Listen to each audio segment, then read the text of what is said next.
महाराष्ट्रातील गावाकडच्या बातम्या पाहूयात वेगवान स्वरूपात। चाकणमधल्या संग्रामदुर्ग किल्ल्यातील अनधिकृत बांधकाम पुरातत्व विभागाने हटवलेलं आहे। 4 वेळा नोटीस पाठवून देखील अतिक्रमण हटवण्यास टाळाटाळ केल्याने पुरातत्व विभागाने ही कारवाई केली आहे। अफजल खान कबरीच्या ठिकाणचं अवैध बांधकाम प्रशासनाने पूर्णपणे काढून टाकले। रात्री उशिरा ही मोहीम पूर्ण झाली असून साहित्य हटवण्याचं काम हाती घेण्यात आलंय। आज याच प्रकरणात सर्वोच्च न्यायालयात सुनावणी होणार असल्याने या परिसरात दुसऱ्या दिवशी देखील कडक बंदोबस्त तैनात करण्यात आलाय। प्रतापगडाच्या पायथ्याशी असलेले अतिक्रमण हटवल्याने सोलापुरातील पार्थ चौकात हिंदू संघटनेकडून जल्लोष करण्यात आला। यावेळी गोरक्षकांनी भारत माता की जय, वंदे मातरम अशा घोषणा देत मुख्यमंत्री आणि उपमुख्यमंत्र्यांचे आभार मानले। भाजप नेते किरीट सोमय्या रत्नागिरी दौऱ्यावर निघालेले आहेत। साई रिसॉर्टच्या कारवाईच्या पाठपुराव्यासाठी ते रत्नागिरीत जात आहेत आणि या ठिकाणी ते अनिल परब यांच्या विरोधात जबाब नोंदवणार आहेत। दापोलीतील वादग्रस्त साई रिसॉर्ट 14 नोव्हेंबरला पाडण्यात येणार आहे। बांधकामासंदर्भात टेंडर भरण्याची आजची शेवटची तारीख आहे, अशी माहिती भाजप नेते किरीट सोमय्या यांनी दिली आहे। यवतमाळचे जिल्हा प्रमुख प्रवीण शिंदे यांनी ईडी, केंद्र सरकार आणि किरीट सोमय्या यांच्या विरोधात जोरदार आंदोलन केलं। यावेळी सरकार विरोधात शिवसैनिकांनी घोषणाबाजी केली। राहुल गांधी यांच्या भारत जोडो यात्रेचा आज महाराष्ट्रातील 5वा दिवस आहे। ही यात्रा हिंगोलीमध्ये दाखल होणार आहे। दुपारी 3 वाजता चोरंबा फाटा इथून ही यात्रा हिंगोली जिल्ह्यामध्ये प्रवेश करेल। युवासेना प्रमुख आदित्य ठाकरे देखील भारत जोडो यात्रेमध्ये सहभागी होणार आहेत। दुपारी 4 वाजता ते या यात्रेमध्ये सामील होतील। नांदेडमध्ये होणाऱ्या सभेला देखील ते उपस्थिती लावतील। खासदार सुप्रिया सुळे यांनी राहुल गांधी सोबत भारत जोडो यात्रेमध्ये 12 किलोमीटरचा पायी प्रवास पूर्ण केला। या यात्रेमध्ये जयंत पाटील, जितेंद्र आव्हाड हे देखील सहभागी झाले होते। राहुल गांधींच्या पदयात्रेमध्ये दररोज अनेक नेते सहभागी होत आहेत। मंत्री तानाजी सावंत उस्मानाबाद जिल्ह्याच्या दौऱ्यावर आहेत। सिद्धेश्वर, वडगाव येथील वारकरी संप्रदायाच्या कार्यक्रमाला ते हजेरी लावणार असून जिल्हाधिकाऱ्यांसोबत बैठक देखील घेणार आहेत। आदित्य ठाकरेंच्या दौऱ्यानंतर तानाजी सावंत काय बोलणार याकडे सगळ्यांचं लक्ष लागलंय। वेगळ्या विदर्भाच्या मागणीसाठी विदर्भातील खासदारांच्या घरासमोर आज घेराव घातला जाणार आहे। नागपुरात केंद्रीय मंत्री नितीन गडकरी यांच्या घराजवळ विदर्भवादी आंदोलन करणार असून चंद्रपुरात खासदार बाळू धानोरकर यांच्या घरासमोर देखील आंदोलन केलं जाणार आहे। जळगाव जिल्हा दूध संघाची निवडणूक लवकरच पार पडणार आहे। या निवडणुकीसाठी तब्बल 360 जणांनी उमेदवारी अर्ज दाखल केलेले आहेत। 29 नोव्हेंबरला अंतिम उमेदवारी यादी जाहीर होणार आहे। एकनाथ खडसेंनी गिरीश महाजन आणि गुलाबराव पाटलांवर निशाणा साधलेला आहे। जिल्हा दूध संघाची आर्थिक स्थिती चांगली झाल्यानं मंत्र्यांना देखील निवडणुकीमध्ये उमेदवारी अर्ज दाखल करण्याचा लोभ आवरला नसल्याचा टोला खडसे यांनी लगावला। माणगावमध्ये वैभव नाईक यांना शिंदेच्या पक्षाचे किरण सावंत यांनी मोठा धक्का दिलेला आहे। किरण सावंत यांच्या उपस्थितीमध्ये 300 जणांनी बाळासाहेबांच्या शिवसेनेमध्ये प्रवेश केलाय।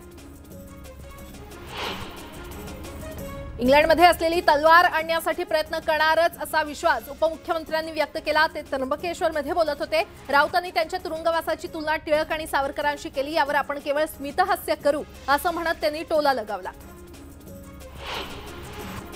अफजल खानाच्या कबरीजवळील अतिक्रमण काढण्याचा निर्णय स्वागतार्ह असल्याची प्रतिक्रिया छत्रपती संभाजीराजेंनी दिली। दरम्यान विशाळगड आणि लोहगडसह इतर गडांवरील अनधिकृत बांधकामं हटवावी अशी मागणी देखील त्यांनी केली। प्रेमाचा आणि एकतेचा संदेश घेऊन राहुल गांधी निघालेले आहेत। अनेक जण म्हणतात काय फरक पडणार, मात्र महात्मा गांधींनी क्रांती केली होती असं वक्तव्य बाळासाहेब थोरात यांनी केलं। इतिहासात ही यात्रा सुवर्ण अक्षरात लिहून ठेवली जाईल असं देखील ते म्हणाले। नागपुरात विधिमंडळ सचिवालयाच्या कामकाजाला 10 डिसेंबरपासून सुरुवात होणार आहे। तब्बल 2 वर्षांनी नागपुरात हिवाळी अधिवेशनाचं आयोजन केलं जात आहे। सातारा जिल्ह्याची ऊस दराची पहिली उचल ठरवण्यासाठी कराड तालुक्यातील कोपर्डी इथे ऊस परिषद पार पडली। यावेळी ऊस दराबाबत सामोपचारानं कोंडी न फुटल्यास आंदोलनाचा 3रा टप्पा कारखानदारांच्या दरात असेल असा इशारा सदाभाऊ खोत यांनी दिला। सोलापूर आणि सांगली हद्दीवरील सद्गुरू साखर कारखान्यानं 2,500 रुपये पहिली उचल जाहीर केली आहे। ऊस दर संघर्ष समितीच्या आंदोलनाला यश आल्यानं साखर वाटून आनंद साजरा करण्यात आला। गोंदिया जिल्ह्यात धान पीक पाण्याखाली गेल्यानं 3,286 शेतकऱ्यांचं नुकसान झालेलं आहे। या नुकसानीची भरपाई देण्यासाठी पंचनामे करून शासनाकडे 2,89,96,728 रुपयांची मागणी करण्यात आली आहे। अतिवृष्टी आणि पिकांवरील ओळखामुळे हतबल झालेल्या शेतकऱ्यांना तब्बल 4 एकरवरील धान पेटवून दिल्याची घटना भंडाऱ्याच्या लाखांदूर तालुक्यातील इटान इथे घडलेली आहे। दुबार पेरणी करून सुद्धा हाती काही न लागल्याने शेतकऱ्यांना हे पाऊल उचललं। शहापूरच्या कवडासमध्ये अज्ञातांनी शेतात रचून ठेवलेले भाताचे भारे पेटवले आहेत। शेतकऱ्यांचं 1.5 ते पावणे 2 लाखांचं नुकसान झालंय। बार्शीमध्ये राज्यस्तरीय भगवंत कृषी महोत्सवाला सुरुवात झाली आहे। कृषी उत्पन्न बाजार समितीच्या मैदानात या महोत्सवाचं आयोजन करण्यात आलं असून मंत्री राधाकृष्ण विखे पाटील यांच्या हस्ते उद्घाटन करण्यात आलं। दिल्ली मुंबई इंडस्ट्रियल कॉरिडॉरसाठी धुळ्याच्या 10 गावांमधील 5998 हेक्टर जमिनींचं भूसंपादन केलं जाणार आहे। या प्रकल्पामुळे जिल्ह्यातील हजारो तरुणांना रोजगार मिळणार असून स्थलांतरणाचा प्रश्न सुटणार आहे। बीड जिल्हा मध्यवर्ती सहकारी बँकेच्या अपहार प्रकरणात राजकीय नेत्यांसह 169 आरोपींविरोधात अटक वॉरंट जारी करण्यात आलेला आहे। या प्रकरणातील 3 आरोपींना वडवणी पोलिसांनी अटक केली आहे। नागपूरमध्ये रेल्वेनं विना तिकीट प्रवास करणाऱ्या प्रवाशांवर कारवाईसाठी विशेष मोहीम राबवण्यात आली। यावेळी एका दिवसात तब्बल 5998 विना तिकीट प्रवास करणाऱ्यांवर कारवाई करत 42,13,000चा दंड वसूल करण्यात आलाय। बुलढाणा जिल्ह्याचे पालकमंत्री गुलाबराव पाटलांनी नियोजन बैठक घेतली। 5 महिन्यांच्या कालावधीमध्ये 400 कोटी रुपये खर्च करायचे असल्याचे आदेश पालकमंत्री गुलाबराव पाटील यांनी दिलेले आहेत। ऊसतोड कामगारांच्या मुलांच्या शिक्षणाची गावातच सोय व्हावी म्हणून बीड जिल्ह्यात पहिल्या टप्प्यात 220 हंगामी वसतिगृहांना प्रशासकीय मंजुरी देण्यात आलेली आहे। या वसतिगृहांमध्ये 23,209 विद्यार्थ्यांना शिक्षण घेता येणार आहे। उस्मानाबादच्या शासकीय वैद्यकीय महाविद्यालयात पहिल्या फेरीत 100 पैकी 78 विद्यार्थ्यांचे प्रवेश पूर्ण झालेले आहेत। नोव्हेंबर अखेरीस महाविद्यालय प्रत्यक्षात सुरू होणार असून जिल्हा प्रशासनाने तयारी पूर्ण केली आहे। पुढील वर्षापासून विद्यार्थ्यांना पुस्तकातच वहीचं पान जोडलेला संच देणार असल्याची घोषणा शिक्षण मंत्री दीपक केसरकर यांनी केलेली आहे। ते पिंपरी चिंचवडमधील खासगी शिक्षण संस्थेच्या उद्घाटनानंतर बोलत होते। महाराष्ट्र राज्य शिक्षक परिषदेचे अध्यक्ष वेणुनाथ कडू यांनी कोकण शिक्षक मतदारसंघाच्या निवडणुकीनिमित्त सिंधुदुर्ग दौरा केला। यावेळी जिल्ह्यातील प्रत्येक शाळांमधील शिक्षकांच्या गाठीभेटी घेत त्यांच्या समस्या त्यांनी जाणून घेतल्या। वाशिमचे सहाय्यक पोलीस अधीक्षक गोरख भामरे यांची नागपूरला बदली करण्यात आलेली आहे, तर मुंबईच्या राज्य गुप्त विभागाचे उपायुक्त भरत तांगडे यांची वाशिमचे सहाय्यक पोलीस अधीक्षक म्हणून नियुक्ती करण्यात आलेली आहे। धुळ्याच्या वरखेडी मार्गावरील कचरा डेपोमधील कचरा ओव्हरफ्लो झाला असून परिसरात दुर्गंधी पसरलेली आहे। कचऱ्याची विल्हेवाट लावण्यासाठी महापालिकेचा बायोमायनिंग प्रकल्प रखडल्याने कचऱ्याची समस्या निर्माण झाली आहे। गिरणा धरणातून मालेगावला पाणी पुरवठा करणारी पाईपलाईन उंबरदे गावाजवळ पुन्हा फुटली। या पाईपलाईनला मोठं भगदाड पडलं असून त्यातून लाखो लिटर पाणी वाया जात आहे। पाईपलाईन फुटल्याने मालेगावचा पाणी पुरवठा विस्कळीत झालाय। रत्नागिरीच्या खेडमधील माणी येथील शेलारवाडी आणि वाकी प्रकल्पाला गळती लागलेली आहे। धरणाच्या बंधाऱ्याच्या मुख्य भिंतीला देखील गळती लागली असून पाटबंधारे विभागाने हे धरण फुटू नये म्हणून मर्यादित पाणी साठा करायला सुरुवात केली आहे, तर लोकांमध्ये भीतीचं वातावरण आहे।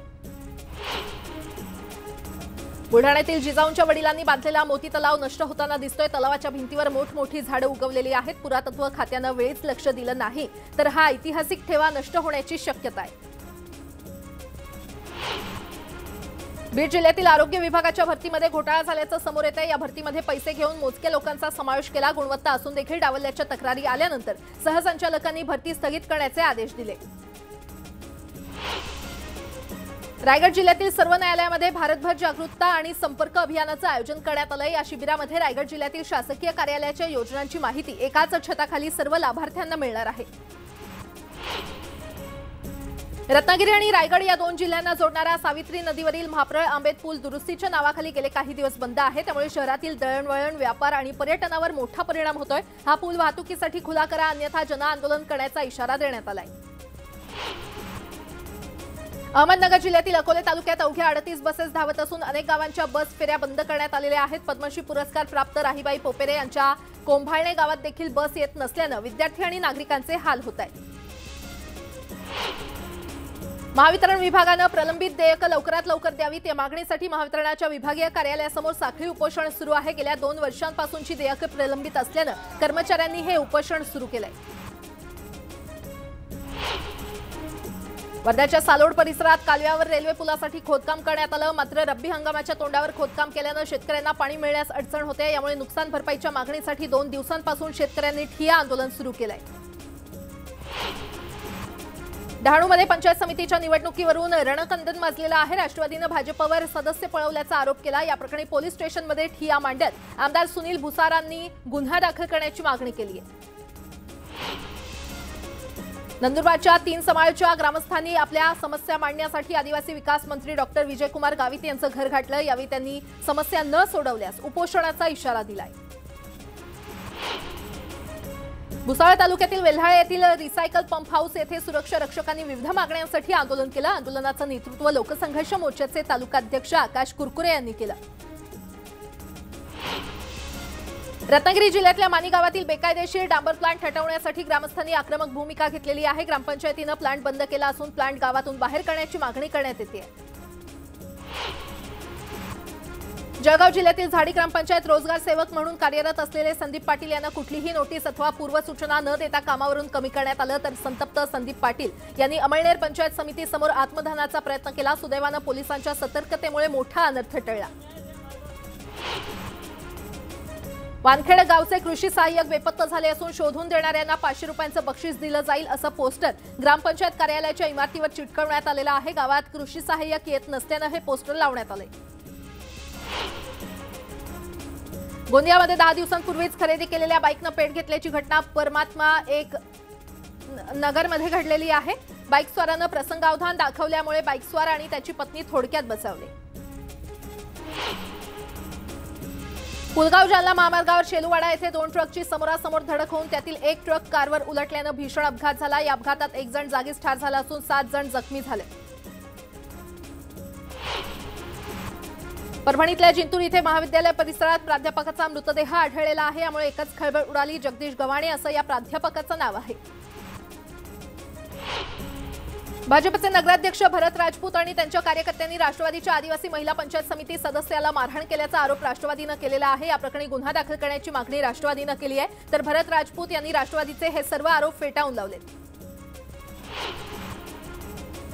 जळगावच्या जळके वसंतवाडी ग्रामपंचायत सदस्याने गळफास घेत आत्महत्या केली आहे। आत्महत्येचं कारण अद्याप अस्पष्ट असून एमआयडीसी पोलीस ठाण्यात आकस्मिक मृत्यूची नोंद करण्यात आली आहे। रत्नागिरीच्या खेडमध्ये एका तरुणानं स्वतःच्या अपहरणाचं नाट्य रचलं। या प्रकरणामुळे खेडमध्ये खळबळ उडाली। पालकांनी सतत शिक्षणाचा तगादा लावल्यानं या तरुणानं अपहरणाचं नाट्य रचलं। मुंबई आग्रा महामार्गावर धुळ्याजवळ कुरखळीजवळ शेतमजुराचं वाहन उलटल्यानं अपघात झाला। या अपघातात 20हून अधिक मजूर जखमी झालेत। अपघातानंतर जखमींना शिरपूरसह धुळ्यातील हिरे शासकीय रुग्णालयात दाखल करण्यात आलं।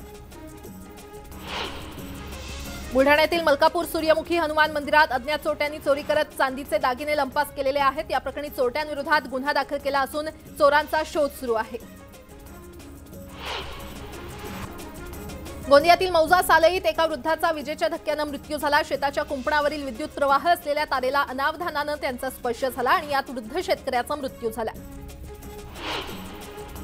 वाशिमच्या रिसोड तालुक्यातील रिठतच्या जिल्हा परिषद शाळेच्या स्वच्छतागृहात 23 वर्षीय तरुणाचा कुजलेल्या अवस्थेमध्ये मृतदेह सापडलाय। या तरुणाचं नाव योगेश भिसे असं असून त्याच्या मृत्यूच्या कारणांचा शोध घेतला जातोय। 2 दिवसांपासून बेपत्ता असणाऱ्या सांगलीतील महाविद्यालयीन तरुणाचा मृतदेह काळखणीमध्ये सापडलेला आहे। आदित्य राठोड असं या तरुणाचं नाव होतं। हा घात की अपघात याचा तपास केला जातोय। बीड शहरातल्या बालेपीर भागात दुकानासमोर उभे केलेले 2 मिनी टेम्पो चोरट्यांनी पळवले। ही चोरी सीसीटीव्ही कॅमेऱ्यामध्ये कैद झाली आहे। जळगावच्या शिरसोली दापोरा दरम्यान धावत्या रेल्वेतून पडून एकाचा मृत्यू झाला। मृतक मुंबईचा रहिवासी असून तो गावी उत्तर प्रदेशमध्ये जात असताना हा अपघात झाला। दूध भेसळीसाठी वापरली जाणारी 700 किलो पावडर पंढरपूर पोलिसांनी ताब्यात घेतली। टेम्पोसह पावडरीच्या 10 ते 12 पोती ताब्यात घेण्यात आले असून ही पावडर अन्न आणि औषध प्रशासनाकडे तपासणीसाठी पाठवण्यात आली आहे। बीड जिल्हा रुग्णालयात तंबाखू आणि गुटख्यासंदर्भात कारवाईची मोहीम राबवण्यात येते। त्याअंतर्गत रुग्णांसोबत येणाऱ्या नातेवाईकांची तपासणी केली असता तब्बल 85 जणांकडून दंड वसुली करण्यात आली। नाशिक औरंगाबाद मार्गावरील चांदोरीजवळ जखमी बिबट्यानं वनरक्षकानं हल्ला केलेला आहे। अज्ञात वाहनाच्या धडकेत जखमी झालेल्या बिबट्याची पाहणी करणाऱ्या वनरक्षकावरच या बिबट्यानं झडप घातली। या हल्ल्यात वनरक्षक जखमी झाला असून त्याच्यावर उपचार सुरू आहेत। नगर तालुक्यातील वाळकी येथील शेतकरी कुटुंबातील 25 वर्षीय शीतल कासार गेल्या 4 वर्षात विविध जातींच्या सुमारे हजारांहून अधिक सापांना पकडून त्यांनी जीवनदान दिलेलं आहे। शीतल नगरमधील पहिली महिला सर्पमैत्रीण ठरली आहे। नंतर आपलं पुन्हा एकदा स्वागत। उर्वरित बातम्या पाहूयात वेगवान स्वरूपात। औरंगाबादमध्ये कर्जमाफीच्या लाभापासून वंचित राहिलेल्या शेतकऱ्यांना शोले स्टाईल आंदोलन केलं। तीर्थराज गिरगे यांनी थेट पाण्याच्या टाकीवर चढत आंदोलन केलं। यामुळे एकच धावपळ उडाली, मात्र मागणी मान्य होताच त्यांनी आंदोलन मागे घेतलं। भंडाऱ्यात धान खरेदी न करता खोट्या दस्तावेजाच्या आधारे 8.57 कोटींचा अपहार केल्याप्रकरणी 10 आरोपींविरोधात गुन्हा दाखल करण्यात आलाय। खोटे दस्तावेज वापरत सरकारची फसवणूक केल्याचं चौकशीमध्ये समोर आलंय। नाशिकच्या पंचवटी परिसरात गावठी कट्टा बाळगणाऱ्याला अटक करण्यात आलेली आहे। या कारवाईमध्ये 30,000चा गावठी कट्टा, 2 जिवंत काडतुसं जप्त करण्यात आलेली आहेत। या प्रकरणी गुन्हे शाखेकडून तपास सुरू आहे। येवल्याच्या कोळगावमध्ये शेतात साठवून ठेवलेल्या मका पिकाला अज्ञातानं आग लावली। यात मका जळून खाक झाला असून संदीप धनवटे या शेतकऱ्याचं मोठं नुकसान झालंय। बुलढाण्याच्या सोनाळा गावातील श्री संत सोनाजी महाराजांच्या यात्रेला भाविकांनी मोठी गर्दी केली होती। हजारो भाविकांनी महाप्रसादाचा लाभ घेत गोविंदा गोविंदाच्या गजरात रथोत्सव साजरा केला। शिरूरमधील कडे येथे भैरवनाथ महाराजांचा यात्रोत्सव सुरू झालाय। उत्सवानिमित्त गावात नामांकित मल्लांच्या कुस्ती आखाड्याचं आयोजन करण्यात आलं होतं। काँग्रेसच्या भारत जोडो यात्रेमध्ये काही तरुण खेळाडू राहुल गांधींच्या स्वागतासाठी आले होते। यावेळी राहुल गांधींनी खेळाडूंना जवळ बोलावून त्यांच्यासोबत फुटबॉल खेळण्याचा आनंद लुटला।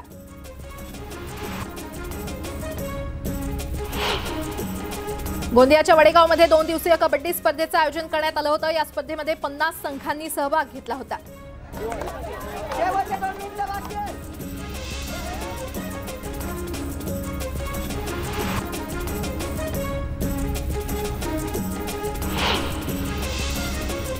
या बातम्यांसह या बुलेटिनमध्ये वेळ झाली इथेच थांबण्याची। मात्र ताज्या घडामोडींसाठी पाहत रहा न्यूज 18 लोकमत।